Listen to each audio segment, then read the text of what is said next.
Now, the reason we call these practices are because a person never really knows when he or she will have a meeting with destiny. You don't know when your brother might call you in need of a kidney transplant.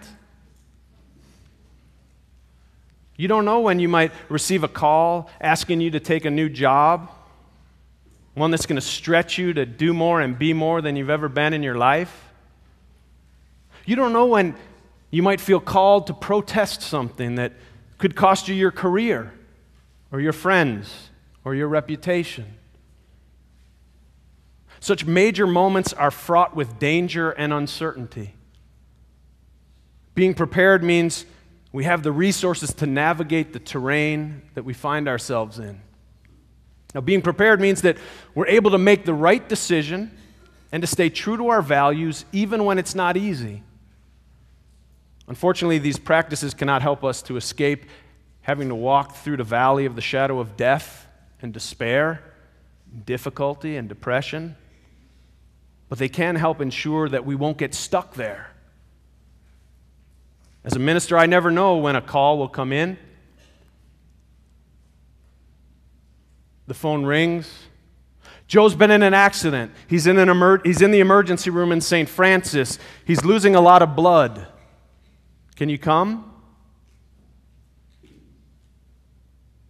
Mary's just received a diagnosis. It's stage 4 cancer, and they want to admit her to the hospital and start chemotherapy right away. She was just playing tennis yesterday and felt just fine. Would you be able to come?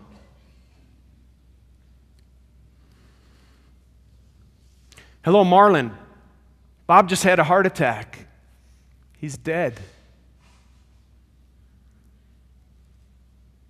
Patty's gone into labor 2 months early. They say that they're going to have to do a C-section right away to save her and hopefully the baby. My parents are on their way from Denver, and I don't know what to do. Hold tight. I'll be right there. When the phone rings, I never know who's calling, so I try to be prepared.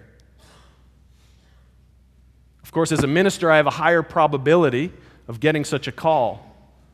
But destiny does not discriminate. She calls upon everyone, eventually, rich and poor alike, young and old, the honorable and the dishonorable, whether you're healthy, wealthy, or wise, or ornery, destitute, and living a life of ill repute. Comes a time when all of us must face these moments of truth. I received a call a few weeks ago in the form of an email. It said, "Come to Africa, I need your help." It said, "I'm about to take the boldest step of my life to live the values that we share. I'm afraid, but I'm committed. Will you please walk with me and stand beside me?" It said, "I know my land is far away, and I know our troubles must seem quite removed. But is it not true that injustice anywhere is a threat to justice everywhere? Is it not true that we are caught in an inescapable network of mutuality tied in a single garment of destiny? Whatever affects one directly affects all indirectly. Isn't that true?" The email really didn't say all of this.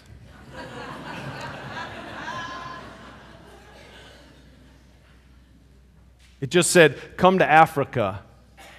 I could really use your help." It just said, "I'm about to take the boldest step of my life to live the values that we share, and I'm afraid, but I'm committed. Will you please walk with me and stand beside me?" It was my conscience that filled in the rest. You see, in Uganda, where we have a partner church, and I have a colleague named Reverend Mark Kiimba, there's a pernicious evil that has emerged like the Nazi Gestapo of the 20th century or the slave traders before them, who come like a knock in the middle of the night and upend people's lives with terror. You may have met Reverend Mark Kiimba when he was here preaching in this pulpit this past summer. He started a Unitarian Universalist church in Uganda 6 years ago. He was an ordained minister in the Apostolic Church in Uganda, but he came to disagree with the church's teachings on the segregation of women and on education, on scripture interpretation and religious freedom. In 2004, he established the first Unitarian Universalist Church in Uganda as a free church that welcomes all people regardless of color, gender, education, theology, or sexual orientation. The church also runs a school and an orphanage for AIDS orphans in a nearby village. By a vote of this congregation, in May, we've become their partner church. The evil that lurks in the shadows of Uganda, waiting to destroy people's lives, is a bill that's making its way through their legislature that initially sought to make some forms of homosexuality a capital crime punishable by death. Due to international pressure, the president of Uganda recently announced that he would veto the bill if it comes to his desk, including the death penalty. So the maximum sentence was reduced to life in prison. And the Anglican Church and other charismatic and Pentecostal churches in Uganda have said that they're okay with the bill as long as it includes a life sentence. Acts as harmless as same-gender touching would be prosecutable under this law.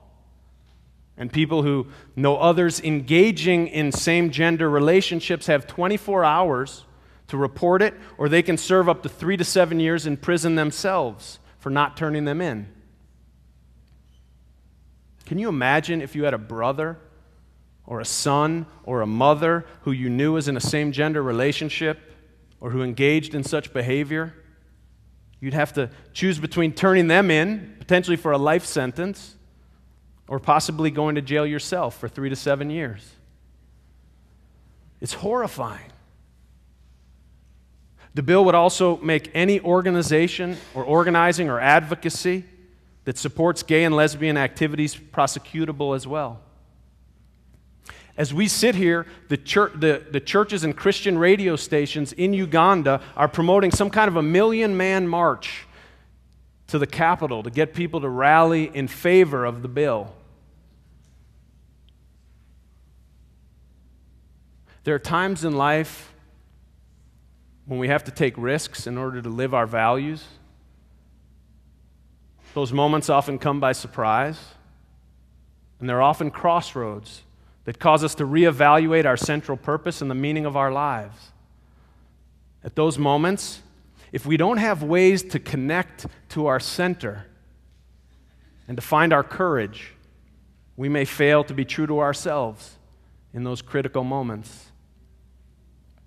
Reverend Kiemba is facing one of those moments.